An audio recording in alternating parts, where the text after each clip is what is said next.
Oh, boy. Obviously, extremely proud of our guys. Michigan's an unbelievably good basketball team. Get on the line. That's all right. I'm in a good mood today. I'm always in a good mood, except for 40 minutes a day, 30 times a year. Michigan's a heck of a basketball team, and here's what was real neat about today's game. Yesterday in scouting report, Matt Figger, who was responsible for preparing our team for this game, he asked the players. He said, give me a defensive key. And the player said it, we put it on the board. You, give me another defensive key. And then we got 5 other players. Give me an offensive key. Went there. So we had 10 keys, 5 defensive, 5 offensive on the board. Those guys did exactly what they said they needed to do to win the game. And like, for example, their defensive principles, and I'm giving you some, I know I'm talking too much here, but I'm giving you some stuff that's what excites me about our basketball team.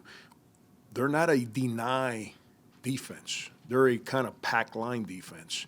And as the game progressed, they were really trying to sit and deny ball reversal. We got a couple back cuts, which, heck, I've been here 4 years. I think it's the first 2 back cuts we've ever hit. And here's the other part.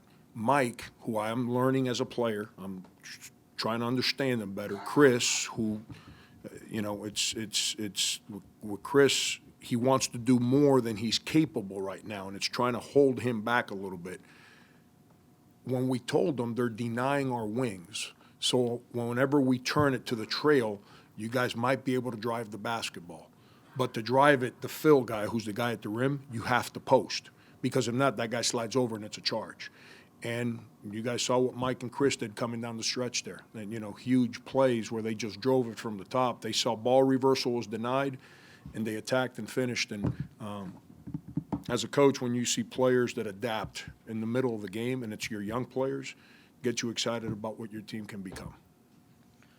Franco, what did you guys do on defense, or did you add anything special for this game? It seemed like they were on from the start, just disrupting what Michigan tried to do. It's the way we've always guarded, Dave. If you came and watched us my first year here, we guarded people. We had no rim protection. We had a bunch of 6'4" guys. People couldn't run their offense against us, but they beat us on the glass. They eventually drive the ball and finish over our 6'4" guys at the rim, and now we've got bigger guys. Now the guys we got, Limonis didn't move his feet real well. So teams would put him in a ball screen, or they put him in screen actions and drag him from the rim. And it put our defense in certain deficiencies at times.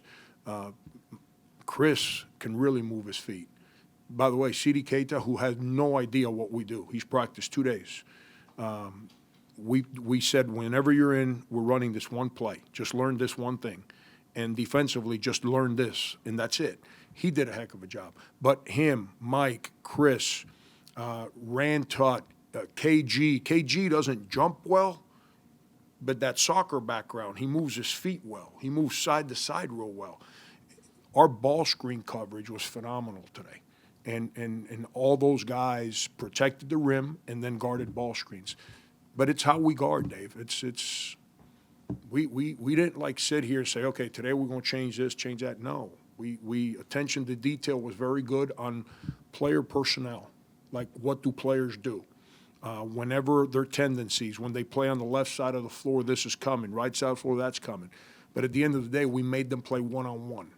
And that's what our defense is designed to do. Kind of going back to your opening statement, but one of the things that Beeline said kind of caught him off guard was how you made such a concerted effort from the start to take it the high-low down quickly and go that way. Was that something you planned from seeing on the film from them? No, it's just growth on our players, Brian. It goes back to that. 10 days ago, Mike Kotsar was playing the first game he ever played. Chris Silva picked up 2 fouls as soon as he tucked his jersey in the first game. They're starting to settle down. Our guards are starting to learn and trust those guys when to pass them and not pass them the ball. Our offense is designed to play through the post. When we run, we're running, but we still try to attack the rim. But when we set up, it's designed to play through the post. And those guys are all learning, every one of them, every one of them. The only guy of those bigs that has an idea of what we tried to do was Silva. The rest of them are learning, and we've made unbelievable progress in the last 2 weeks. You had 9 guys play double-digit minutes, and it seemed like you were able to wear them down in the second half. Talk about bench production, not necessarily from a point standpoint, but just coming in and giving quality minutes. Yeah, I mean, you think about a segment there. I had Felder, Gravitt,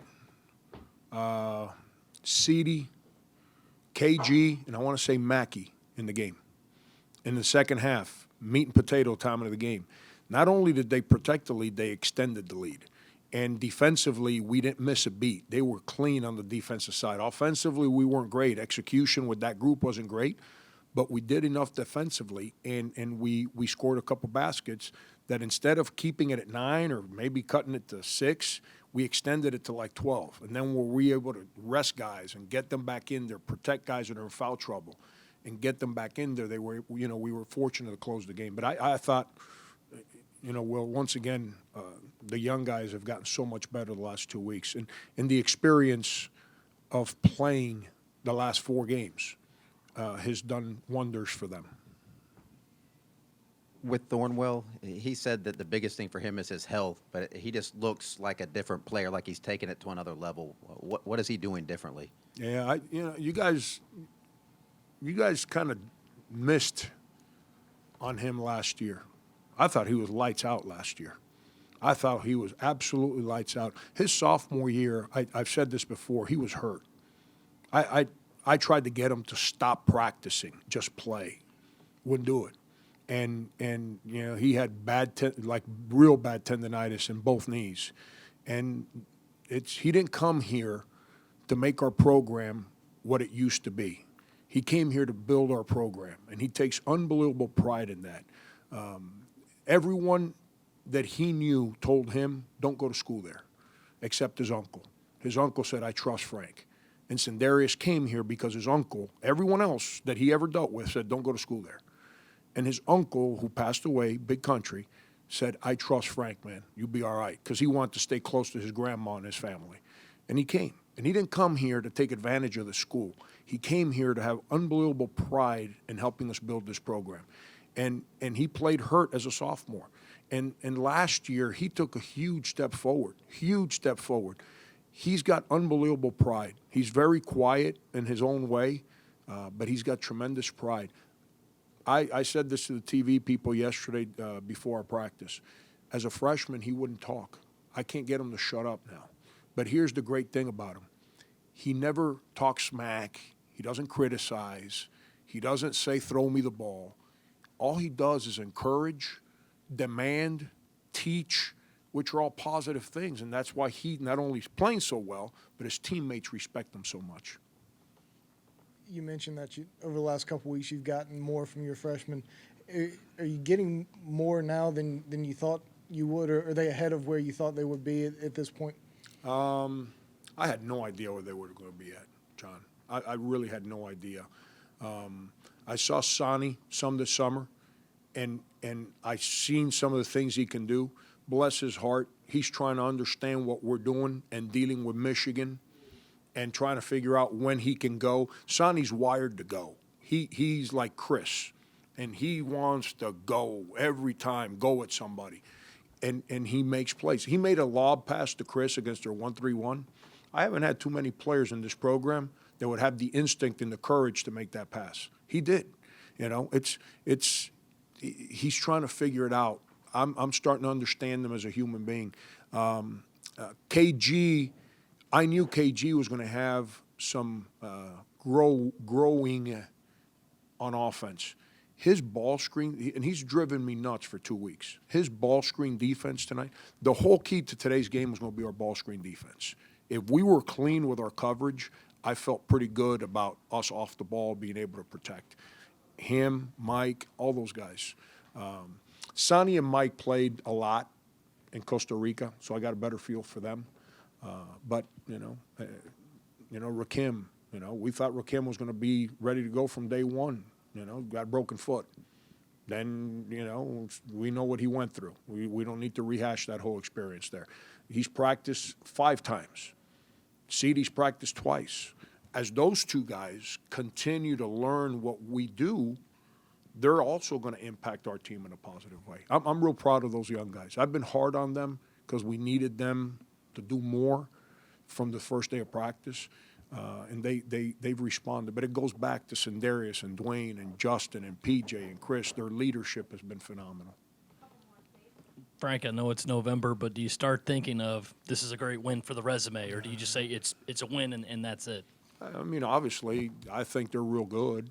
I think they got 7 starters. The 4 and 5 that come in off the bench were they're starting 4 and 5 last year. They're 4 and 5 this year, used to come off the bench last year. So they got, in essence, 7 starters on their basketball team from a team that went to the second round of the NCAA tournament. They're good. They're good. That's the kind of win that you kind of like tuck in your back pocket and say, I hope this helps us at the end of the year. But we can't. I mean, we got to go in an airplane now, and then we got to deal with 18,000 people in Orange, and they're not Clemson fans, and a Final Four team with a coach that's won 1,000 basketball games that's going to play a 2-3 zone. That I've played against it. That zone morphs into whatever you do on offense. It's unbelievable what they do with it. And but I hope that at the end of the year we look back and say this win really helped our basketball team. With guys like Gravitt and Felder off the bench, do you feel better equipped to handle nights where PJ gets in foul trouble like he did tonight? Absolutely. They're Rakim brings a great IQ for the game. That's why having him in practice now is so important because he's got to learn what we do. And it's not easy for him now. I said this in the radio a couple minutes ago. Everyone wants to talk about points per game and rebounds and freaky dunks. No one ever talks about Dwayne Notice guarding the ball in the half-court line and not letting anybody run offense. Nobody wants to talk about that. Well, Rakim deals with that every single day in practice. That's brand new to him. Some guy that's 215 pounds and will not get out of the way. So he's learning. He's learning how to deal with that. Sonny, I don't know if you saw the shot he made at the end of the clock where he just he knew it was the end and he had a big on him and he went boom, boom and just popped up and put it in the net. He's going to make those plays for us. That's the kind of athleticism and confidence he's got. Him, Sonny, Justin right now as backup 3 perimeter guys, that's real good for us right now. We've got to get them better.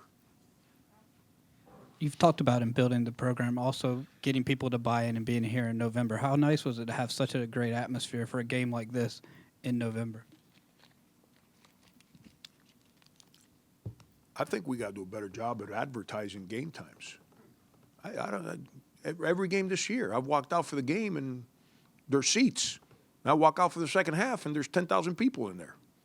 So I don't know. And I know it's 5 o'clock. Come on, it's Thanksgiving. Come on. I'm sure folks work hard. I get it. I understand. But our fans are awesome. Brian, I've said this from the word go. We play the game the right way. Based on what I see in every sport on this campus, fans are coming. And I've said this 100 times, but obviously it's not sexy. It goes against the whole football country rhetoric. We led the country in basketball attendance last year, men's and women's combined.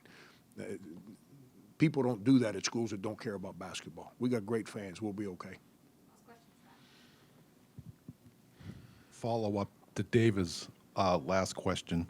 Year after year, we're reminded by the Tournament Selection Committee of the importance of non-conference strength of schedule.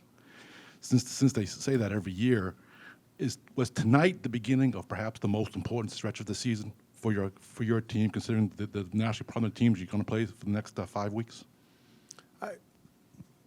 I don't know. I'm not.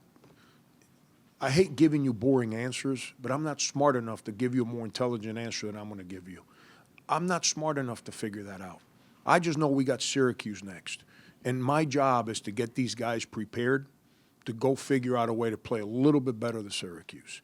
And when Syracuse is over, I don't even know who we play. That's how blind I am to the future. Vermont, and then I think FIU's a couple days later. Vermont's pretty darn good. You know, we don't get to throw a party tonight and celebrate Michigan.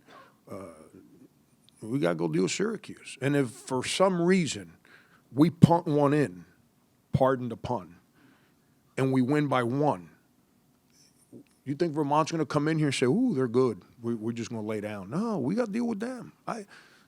You got to play them all. I told the team before the game, I said, we have no idea what the outcome's going to be. We got no idea. I know we're prepared. I've seen you practice for the last 2 days. But we didn't all sign up to do this for a game or for a week or a month. We signed up to do this for a season. We're committed to one another for a whole season. I hope, like heck, that all these games add value to our end result, which is how many wins we got at the end of the season. I really do. But you got to play good teams. And I've said this 100 times. I'm not – if I was into running away from stuff, I wouldn't have taken this job, okay? If I didn't want to deal with difficulty, I wouldn't have taken this job. I don't care. We're going to go play people. I don't care where it's at, how – I need our players to understand how hard winning is so they can go at it and learn. You only learn through adversity. We don't learn on our birthday parties. We learn on the days that things aren't good. That's when we learn. Birthday parties is to celebrate our growth. We have to go deal with these environments, with these teams, and hopefully we're good enough that we keep getting better so it's all relevant when you put the whole thing together at the end of the year. Thank you, guys.